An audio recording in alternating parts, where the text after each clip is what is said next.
It's our great pleasure to say hello to Mike Breen, who joins us with his perspective. Mike, it's great to see you, and you're looking awfully fine there with the new glasses, huh? Hello, Billy. Hello, guys. Nice to see and hear all of you. It's great to see you. So, Obi Toppin, Brooklyn native, college player of the year, went to Ossining High School. What's your reaction? You know, we've been talking about the significance of the fact that the Knicks may have gotten their guy, and they didn't have to trade up to do it. Well, it sounds like a Hollywood script, at least to start. And you watch the emotion from this young man when he was picked. It meant so much to him. And this is a guy that wasn't, things weren't handed easy to him.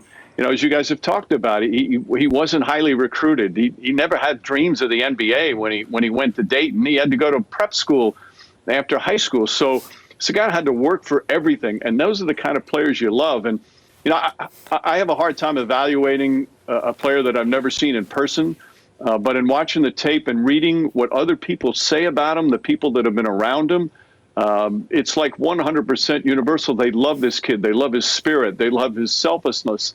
They love how it's all team first, and he plays with such joy, and he's got this dynamic about him and this excitement about him that can be contagious. And certainly he's NBA ready more than some other guys. And I know there perhaps were other more pressing needs, but he seems to be a special young man who, at the very least, you don't know what that potential is going to be, but he will reach that potential. Now, Mike, you've been around the NBA a long time, and the Knicks have assembled a great coach in Tom Thibodeau and Leon Rose to run the front office. And obviously the Knicks need a little bit of a plan, and they need a foundation. What are your thoughts and impressions on the first look at the foundation and plan that this hierarchy has put in place? Well, it starts so much with the stability of the front office and everybody. And I think one of the good parts of the change is you get fresh outlooks, you get fresh perspectives on what's needed. And we've already seen that with so many new faces coming in. Then you have a coach that is proven to be a no excuses coach who will always get, again, talking about potential, his team will play to their potential. And that's a great start. Now the key is obviously acquiring more talent and getting this young man from Dayton. That's a great first step. But I think the key now is for them to get the talent and to start to win games. The rebuilding is nice.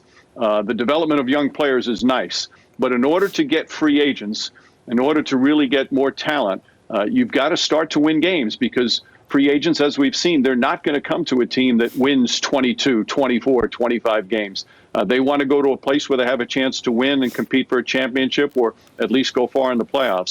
So that's the next step. And the roster is still very much in flux. I mean, this is the first step for Leon Rose and his front office. They still have so many big decisions to make in terms of who to re-sign, who to go out and try and sign, who to keep. It's going to be a really busy couple of weeks. Hey, Mike, didn't you just call the NBA Finals like yesterday? We're already talking about this. This is an incredibly short offseason. I'm sure you're going to feel it, but just what kind of impact do you think that's going to have on the season, on the product that they're going to start in literally weeks?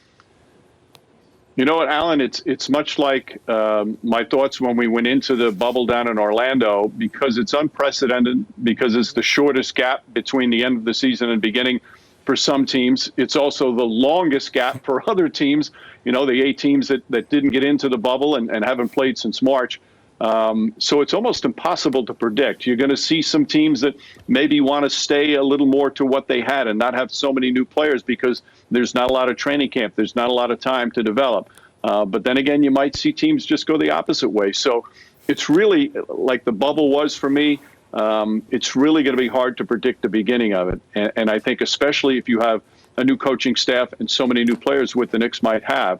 So that might go into thinking of Leon Rose in terms of maybe keeping the options, keeping some of the players that have team options on the team again, because at least there's a little bit of continuity in the roster. Okay, Mike, we'll leave it there. Hey, great to see you. Thanks so much for joining us. Stay well, and we'll see you soon. I'm glad that Wally and Alan are in separate studios, because I think there's a good chance they would have come to blows. Me too.